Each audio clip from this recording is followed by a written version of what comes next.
جملہ صوفیاء کرام بزرگان دین جب ان کے احوال و واقعات ہم پڑھتے ہیں، ان کے پاس جو بھی انسان آیا انہوں نے کسی کو دھتکارا نہیں، اس کی آلائشوں کی وجہ سے، اس کے گناہوں کی وجہ سے، اس کے کفر کی وجہ سے، اس کی بدعقیدگی کی وجہ سے، بلکہ اپنے حسن اخلاق سے اس کو اپنے قریب کیا اور پھر توجہات کے ذریعے، تعلیمات کے ذریعے اس کی اصلاح کر کے اس کو ایک اچھا انسان، اچھا مسلمان بنایا۔ اور بے شمار اسلامی تاریخ میں ایسے واقعات موجود ہیں کہ وہ اپنی جوانی کے زمانے میں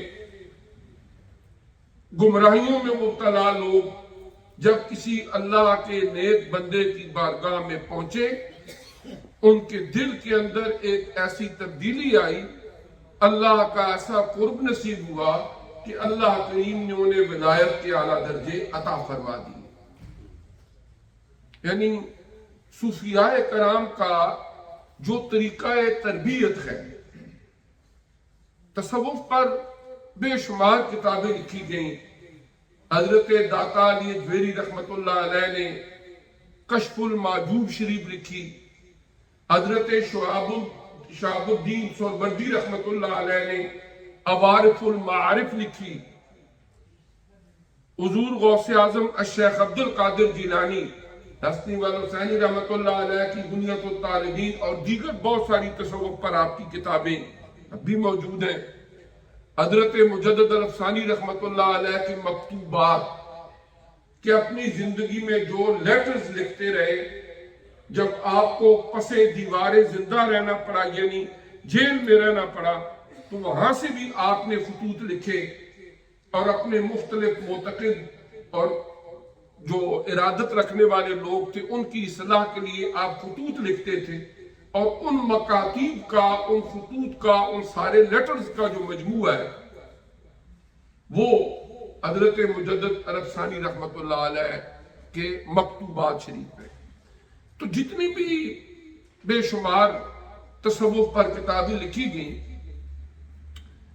ان میں انسان کی تربیت کا، کوئی انسان کتنا ہی گناہوں میں لتھڑا ہوا ہے، عقائد کے اندر گمراہی کا شکار ہے، اعمال کے اندر خرابیوں کا شکار ہے،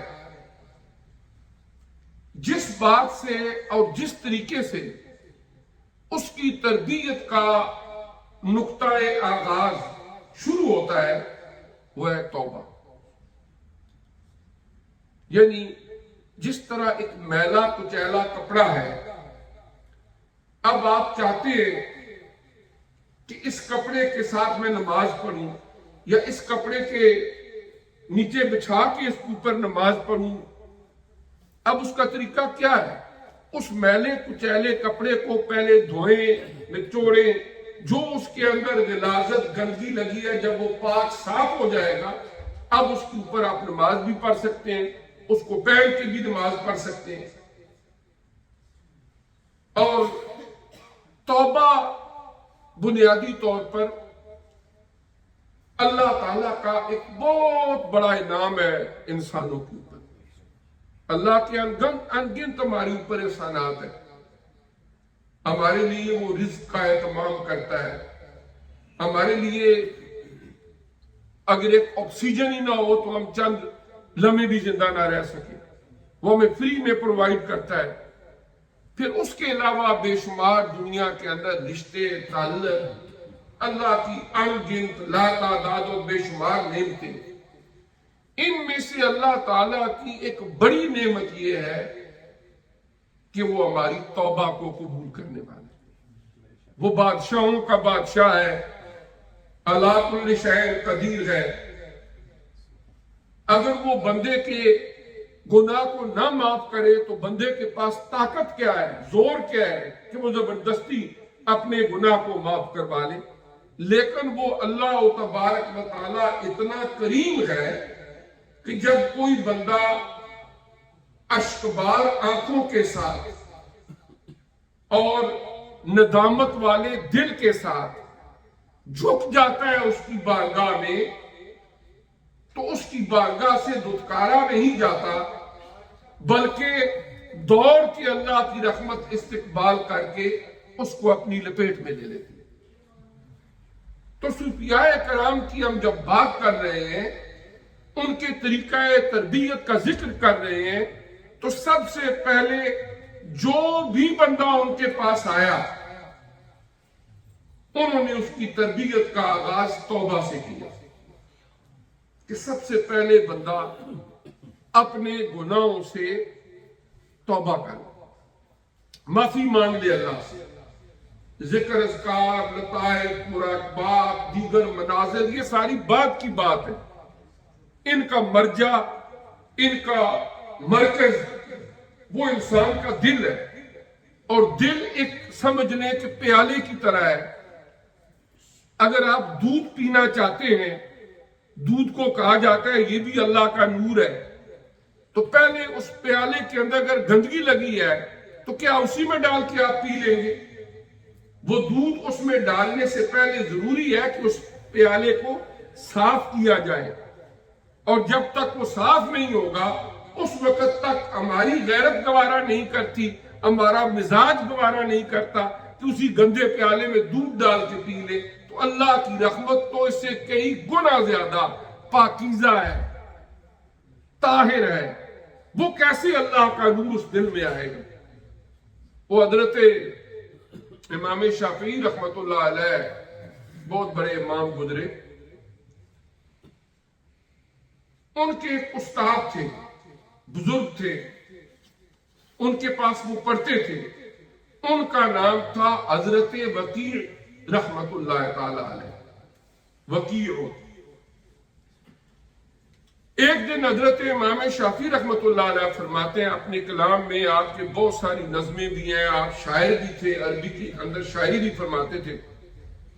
وہ فرماتے ہیں شکوت الی وکیع سوء حفظی فاوصانی الی ترک المعاصی لأن العلم نور من الہ ونور اللہ لا یعطی لعاصی۔ فرماتے ہیں ایک دن میں اپنے استاد جی کے پاس گیا اور انہیں جا کے عرض کی کہ مجھے سبق یاد نہیں ہوتا، جو میں یاد کرتا ہوں بھول جاتا ہوں، مجھے کوئی طریقہ بتائیں، کوئی وظیفہ بتائیں کہ مجھے سبق یاد ہو۔ فرماتے ہیں شکوت الی وکیع سوء حفظی، میں نے اپنے استاد محترم سے جا کے گزارش کی، سوال کیا کہ میرا حافظہ، میری میموری جو ہے وہ کام نہیں کرتی، میں کچھ یاد کرتا ہوں بھول جاتا ہوں، کمزور ہے۔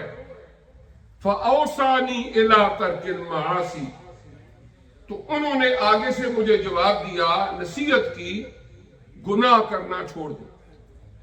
فَأَوْصَانِي إِلَىٰ تَرْكِ الْمَعَاصِي، اور اس کی آگے وجہ بیان کی، لِأَنَّ الْعِلْمَ نُورٌ مِّنْ إِلَٰهٍ وَنُورُ اللَّهِ لَا يُعْطَىٰ لِعَاصِي، اس لیے کہ یہ جو دین کا علم ہے یہ اللہ کا نور ہے، اور جو بندہ اپنے آپ کو گناہوں میں بھی لتھڑا رکھے تو اللہ کا نور ایسی گندی جگہ نہیں آتا، اس لیے گناہ کرنا چھوڑ دو۔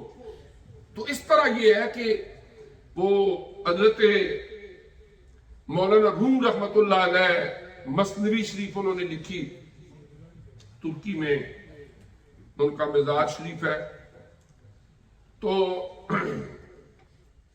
انہوں نے مثنوی شریف میں لکھا کہ باز آ ہر آنکھ کی ہستی باز آ، گر کافر و بت پرستی باز آ، این درگاہ نا امیدی نیست، 100 بار توبہ شکستی باز آ۔ باز آ کا مطلب ہوتا ہے پلیز کم بیک، باز آ پرشین میں کہتے ہیں پلیز کم بیک، مہربانی کر کے واپس لوٹ آئیے۔ باز آ مہربانی کر کے واپس آ جاؤ، واپس آ جاؤ۔ کافر و گبرو بت پرستی باز آ. اگرچہ کوئی بندہ کفر میں ہے، آگ کی پوجا کرنے والا ہے، بتوں کی پوجا کرنے والا ہے، یا کسی اور ایسے گناہ میں مبتلا ہے، واٹ سو ایور، جس کنڈیشن میں بھی ہے، جو بھی صورتحال ہے، اولاد آدم میں سے کوئی بھی فرد ہے، اس کو فرماتے ہیں واپس لوٹ کے آ جاؤ اللہ تعالیٰ کی بارگاہ کی طرف. یہ جو توبہ ہے، توبہ کا معنی بھی کیا ہے؟ واپس رجوع کرنا. توبہ کا معنی ہے رجوع کرنا، اللہ تعالیٰ کی بارگاہ کی طرف آنا. اس لیے کہ حدیث میں آتا ہے کہ کل مولود یولد علی فطرت الاسلام فابواہ یحودانہ اور ینصرانہ اور یمجسانہ اور کما قال رسول اللہ صلی اللہ علیہ وسلم، کہ انسان کی جو تخلیق ہوتی ہے، پیدائش ہوتی ہے، وہ صحیح فطرت اسلام پر ہوتی ہے. پھر ماحول، معاشرہ، حالات، جس طرح کے سرکمسٹانسز اس کو فیس کرنے پڑتے، کرتے کراتے انسان ایسے ہی اس میں ڈھل جاتا ہے. لیکن اصل اس کی جو فطرت ہے، فطرت سلیمہ پر انسان کو پیدا کیا جاتا ہے. تو پھر اس کے بعد جب آدمی دور چلا گیا ماحول معاشرے کی وجہ سے، اب کیا ہے؟ باز آ. جہاں سے تو فطرت سلیمہ سے دور ہٹ گیا تھا، پھر واپس اللہ تعالیٰ کی بارگاہ کی طرف آ جا. این درگاہ نا امیدی نیست. اس لیے کہ اللہ تعالیٰ کی بارگاہ وہ بارگاہ کی جہاں پر نا امیدی ہے ہی نہیں، بلکہ قرآن میں اللہ پاک نے لا تقنطوا من رحمت اللہ حکم فرمایا کہ اللہ کی رحمت سے مایوس مت ہو. اور اگر یہ مایوسی ایک حد سے بڑھ جائے تو بسا اوقات انسان کو کفر تک لے جاتی ہے. مایوسی سے منع کیا گیا. یعنی دنیا کی زندگی کے اندر انسان کو مختلف حالات کا سامنا کرنا پڑتا ہے. بلائی بھی ہوتی ہے، اچھے حالات بھی ہوتے ہیں، بسا اوقات انسان پر برے حالات بھی آ جاتے ہیں، آزمائشیں بھی آ جاتی ہیں. لیکن مومن آدمی دنیا کے اندر اگر سارے اسباب کٹ جائیں، سارے رشتے چھوڑ جائیں، پھر بھی ایک اس کے ایمان کا جو جز ہے اللہ کی ذات کے ساتھ تعلق، وہ اس کو نا امید نہیں ہونے دیتا. دیکھیں نا کہ دنیا دار الاسباب ہے، بیمار ہے اس کا علاج ہے، یہ سبب ہے، اور بے شمار چیزیں سبب بنتی ہیں. رازق اللہ کی ذات ہے، لیکن انسان محنت مزدوری کرتا ہے، یہ سبب ہے اس رزق کے حصول کا. دنیا کو دار الاسباب کا قرار دیا گیا ہے. لیکن اللہ تعالیٰ کی ذات کیا ہے؟ مسبب الاسباب.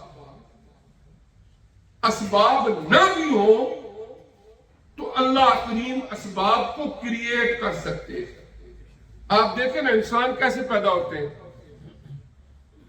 ایک طریقہ کار ہے، شادیاں ہوتی ہیں، نکاح ہوتے ہیں، آگے اولاد ہوتی ہے. لیکن وہ اللہ کریم ان اسباب کا محتاج نہیں. کیا اس نے حضرت آدم علیہ السلام کو بن ماں بن باپ تخلیق نہیں فرمایا؟ حضرت حوا علیہ السلام کو آدم علیہ السلام کے وجود سے پیدا کر دیا. حضرت عیسیٰ علیہ السلام کو بن باپ پیدا کر دیا. وہ اسباب کا محتاج نہیں ہے. اور اس لیے مومن بندہ مایوس نہیں ہوتا کہ جس ذات کے ساتھ میرا تعلق اور واسطہ ہے، اگر دنیا کے اسباب کٹ بھی جائیں گے، وہ اللہ تعالیٰ کی ذات پھر بھی میرے ساتھ ہے. وَهُوَ مَعَكُمْ أَيْنَمَا كُنْتُمْ. قرآن میں اللہ پاک فرما رہا ہے تم کہیں بھی ہوتے ہو، کوئی بھی تمہارے ساتھ نہیں ہوتا، وہ اللہ پھر بھی تمہارے ساتھ. وَنَحْنُ أَقْرَبُ إِلَيْهِ مِنْ حَبْلِ الْوَرِيدِ. فرمایا ہم تمہاری شاہ رگ سے بھی زیادہ تمہارے قریب ہیں. تو اس لیے مومن بندہ مایوس نہیں ہوتا، خواہ وہ اچھائی کا زمانہ ہو، خواہ وہ کوئی آزمائش کا دور ہو. اس کی اللہ کی ذات کے ساتھ ایک صبر کا، شکر کا اور توکل کا جو رشتہ ہے وہ برقرار رہتا ہے۔ تو اس طرح کیا ہے کہ جتنے بھی صوفیاء کرام بزرگان دین، انہوں نے لوگوں کی تربیت کے لیے ایک تو اپنی بارگاہ میں ہر آنے والے کو ویلکم کیا۔ انہوں نے یہ نہیں دیکھا جی اس کا عقیدہ کیا ہے، اس کا نظریہ کیا ہے، یہ مسلمان بھی ہے کہ نہیں ہے۔ وہ انسان تو ہے نا، آدم علیہ السلام کی اولاد تو ہے نا، اور اگر صرف نیکوں کو ہی آپ نے اپنی مجلس میں بٹھانا ہے اور جو گناہوں میں مبتلا ہے، جو برائیوں میں مبتلا ہے، اس کو یہ سوچ کے دور کر دینا ہے یا مسجد کے باہر لکھ دینا ہے فلاں فلاں گناہوں والا اس میں داخل نہیں ہو سکتا، تو پھر آپ نے اصلاح کس کی کرنی ہے جب صرف نیکوں کو ہی اکٹھا کرنا ہے۔ اصل تو یہ ہے کہ اگر آپ یہاں سے جمعہ پڑھ کے جا رہے ہو، بے شمار قسم کے رستے میں چیزیں پڑی ہوتی ہیں، بن پڑے ہوتے ہیں، ڈسٹ بنز اور چیزیں، اگر ایک خدا نخواستہ قرآن پاک کا ایک برق ہو، اس کے اوپر کوئی کسی نے غلاظت لگا دی ہو اور وہاں کسی نے پھینک دیا ہو، آپ کی نظر پڑ جائے، آپ کو کیا کرنا چاہیے؟ آپ کو کیا کرنا چاہیے؟ ایک طریقہ یہ ہے کہ آپ اگنور کریں، آپ کہیں جی ورک ہے قرآن کا ٹھیک ہے لیکن اس کے اوپر غلاظت لگی ہوئی ہے، چھوڑو لگی رہے، وہ اور آئے گا پھینک دے گا یا جو بھی ہے۔ دوسرا طریقہ یہ ہے کہ اس غلاظت سے آپ نفرت کریں، جس طریقے سے بھی وہ صاف ہو سکتی ہے اس کو صاف کریں، اور جو اس کے غلاظت کے اندر لپٹا ہوا قرآن کا ورق ہے اس کو صاف کر کے خوشبو لگا کے اپنے گھر میں کسی جگہ محفوظ رکھیں۔ یہی ایمان کا بھی تقاضا ہے اور ادب و احترام کا بھی تقاضا ہے۔ اسی طرح ایک انسان، اللہ نے اس پر فخر کیا، اللہ نے اسے اشرف المخلوقات بنایا۔ اب اگر انسان جو اشرف المخلوقات ہے، اگر کہیں ماحول معاشرے کی وجہ سے یا عدم تربیت کی وجہ سے گناہوں میں لتھڑ ہی گیا ہے، اب اللہ کا کام یہ ہوتا ہے اس قرآن کے ورق کی طرح اس کو پاس بٹھا کے توبہ کروا کے نیکی کے رستے پہ لگا کے گناہ سے نفرت کریں لیکن گناہگار سے پیار کریں، گناہ سے نفرت کریں، اور گناہ سے نفرت کا حکم بھی ہے تو گناہ سے دور رکھیں لیکن گناہگار سے پیار کریں۔ یہ ان کا طریقہ کار رہا ہے، اور قرآن پاک میں اللہ تبارک و تعالی نے کئی مقامات پر بار بار ہمیں فرمایا واپس لوٹو، واپس لوٹو، بلکہ ایمان والوں کو بھی۔ سورہ النور آیت نمبر 31 جو ابھی آیات تلاوت کی ہیں، اللہ پاک نے فرمایا توبو الی اللہ جمیعا، سارے کے سارے اللہ کی بارگاہ میں توبہ کرو، ایھا المؤمنون، اے ایمان والو، لعلکم تفلحون، تاکہ تم کامیابوں کا برہم ہو۔ اجتماعی توبہ کا حکم دیا گیا، اور پھر اس کے بعد اسی طرح اللہ تبارک و تعالی نے سورہ ہود کی آیت نمبر 9 میں وَاسْتَغْفِرُوا رَبَّكُمْ ثُمَّ تُوبُوا إِلَيْهِ، پہلے استغفار کرو اللہ تعالیٰ کی بارگاہ سے اور پھر توبہ کرو۔ اب استغفار اور توبہ سملر دونوں ورڈز ہیں لیکن مائنر سا ان کے اندر فرق بھی ہے۔ استغفار کا مطلب ہوتا ہے اور توبہ کا مطلب ہوتا ہے توبہ جو گناہ ہو چکے ان کو چھوڑ کے اب واپس اللہ کی بارگاہ میں آ جاؤ، واپس لوٹ کے آ جاؤ۔ استغفار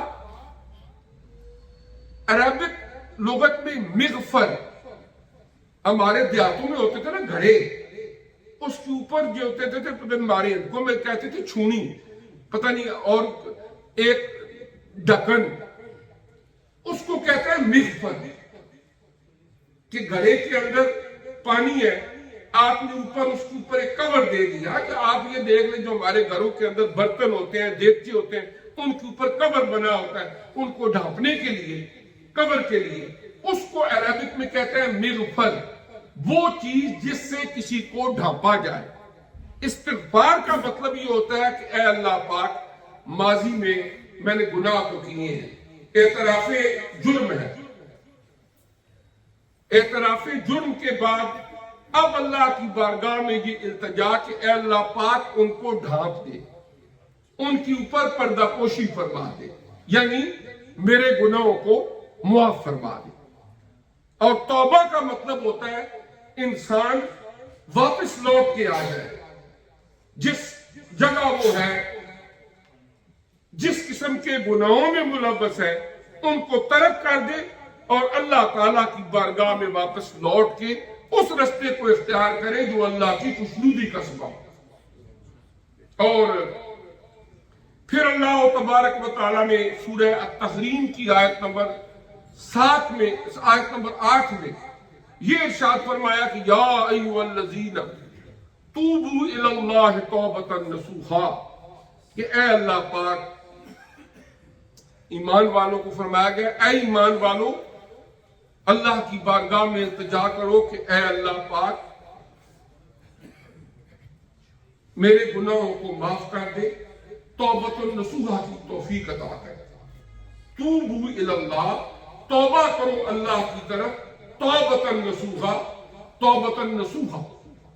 اب حضرت معاذ بن جبل رضی اللہ تعالیٰ عنہ ایک جلیل القدر صحابی ہیں، اور حضور ضیاء الامت جسٹس پیر کرم شاہ صاحب رحمۃ اللہ علیہ نے سورہ التحریم کی آیت نمبر 8 کی تفسیر میں ضیاء القرآن میں لکھا ہے کہ حضرت معاذ بن جبل رضی اللہ تعالیٰ عنہ بیٹھے ہوئے تھے جب یہ آیت نازل ہوئی، انہوں نے ایک سوال کر دیا حضور علیہ السلام کی بارگاہ میں، یا رسول اللہ مت توبۃ النصوحا، کہ اس سے پہلے اللہ نے ہمیں توبہ کا حکم دیا، استغفار کا حکم دیا، لیکن اب اللہ پاک نے فرما دیا ہے کہ اے ایمان والو توبۃ النصوحا کرو، یہ کیا ہوتی ہے؟ اس کا جواب حضور علیہ السلام نے ارشاد فرمایا کہ یا معاذ التوبۃ النصوحا ان یندم العبد علی الذنب الذی اصاب فیعتذر من اللہ تعالی ثم لا يعود الیہ کما لا يعود اللبن الى الضرع او کما قال رسول اللہ صلی اللہ علیہ وسلم۔ آپ نے فرمایا کہ اے معاذ بن جبل، جو اللہ نے قرآن میں فرمایا ہے کہ اے ایمان والو توبۃ النصوحا کرو، توبۃ النصوحا وہ ہوتی ہے جس میں 3 شرطیں ہوں۔ نمبر 1، ان یندم العبد علی الذنب الذی اصاب، بندے سے جو گناہ، جو غلطیاں، جو کوتاہیاں ہو گئیں وہ اس پر نادم ہو، دل سے شرمندہ ہو، یہ پہلی شرط ہے۔ جب احساس شرمندگی پیدا ہو گیا، دوسری چیز فَيَعْتَذِرُ مِنَ اللَّهِ تَعَالَى، پھر وہ اللہ تعالیٰ سے معافی مانگے کہ اے اللہ پاک میں کمزور ہوں، تو طاقت والا ہے، مجھ سے غلطیاں ہو گئیں، کوتاہیاں ہو گئیں، گناہ ہو گئے، اے اللہ پاک معاف کر دے۔ پہلے ندامت اور شرمندگی، اور ایک حدیث میں ہے الندامت والتوبہ، کہ جب بندے کو اپنے کیے پر دل سے ندامت ہونے لگ جاتی ہے نا، تو یہ بھی توبہ کی ہی ایک قسم ہے۔ تیسری، وہ کٹھن بھی ہے، ضروری بھی ہے، ارشاد فرمایا ثم لا يعود الیہ کما لا يعود اللبن الى الضرع او کما قال رسول اللہ صلی اللہ علیہ وسلم، کہ جب ندامت بھی ہو گئی، اللہ سے معافی بھی مانگ لی، اب پوری کوشش یہ کرے۔ ایک مثال دی حضور علیہ السلام کی، ایک شان ہے کہ آپ جوامع الکلم، تھوڑے لفظوں میں بہت بڑا مفہوم بیان کر دیں۔ ایک مثال دی، جس طرح ایک جانور ہے، گائے ہے، بھینس ہے، اس کے کھیری میں دودھ ہوتا ہے، ہم اس دودھ کو کسی برتن کے اندر دھوتے ہیں۔ اب ایک برتن میں وہ دودھ آ گیا، اب اگر کوئی آدمی چاہے کہ یہ جو 2-3-4 کلو دودھ ہے اس کو میں واپس اسی جگہ لوٹا دوں جہاں سے میں نے نکالا ہے، از اٹ پاسبل؟ نو. آپ نے فرمایا جس طرح ایک جانور کی کھیری سے نکلا ہوا دودھ جب اس کو دھو لیا جائے وہ واپس نہیں انڈیلا جا سکتا، اسی طرح توبہ کرنے والا بندہ تہیہ کر لے کہ میں نے آج کے بعد اس گناہ کی طرف واپس نہیں جانا، یہ ہے توبۃ النصوح. تو اس طرح حضور علیہ السلام نے بھی اپنی بارگاہ میں ہر آنے والے کو، بڑے بڑے لوگ جنہوں نے ایسے ایسے کرائمز کیے، ایسے ایسے جرم کیے، خود حضور علیہ السلام کی اپنی ذات کے ساتھ جتنے بھی ظلم و زیادتیاں کی، جب مکہ فتح ہوا وہ لوگ آئے تو آپ نے حضرت سیدنا امیر حمزہ رضی اللہ تعالیٰ عنہ کو شہید کرنے والے اور ان کا کلیجہ چبانے والی ایک عورت کا نام ہندا، انہیں بھی معاف کر دیا. یعنی یہ ہے کہ گناہ ہوئے، غلطیاں ہوئی، جب اب ندامت ہوگی، معافی کے طلبگار ہوئے تو نبی کریم صلی اللہ علیہ وآلہ وسلم نے معاف فرما دیا. اور صوفیاء کرام کا بھی طریقہ تربیت یہی کہ ان کی بارگاہ میں آنے والا ان کے حسن اخلاق سے بھی متاثر ہوتا، اور پھر یہ جو مختلف بزرگوں کے پاس لنگر کا بھی ایک اہتمام شروع سے رہا ہے، یہ بھی ایک بہت بڑی خدمت خلق ہے کہ اس ایریے کے مختلف لوگ غریب جو بھی وہاں جاتے ہیں کم از کم انہیں پیٹ بھر کے کھانا ملتا ہے. اور یہ بھی ایک لوگوں کو مائل کرنے کا، تربیت کا اور دین کی طرف لانے کا ایک بہت بڑا ذریعہ رہا ہے. اور پھر توبہ کرا کے ان کو سابقہ گناہوں سے وہ معافی مانگے آئندہ کے لیے. پھر جب دل صاف ہو گیا اب اس کے بعد ذکر اذکار، لطائف، مراقبات، جو بھی اپنا اپنا مختلف سلاسل کا ایک طریقہ کار ہے اس کے مطابق ان کا تزکیہ نفس، تطہیر باطن کر کے ان کو وہ انسان، وہ مسلمان بنا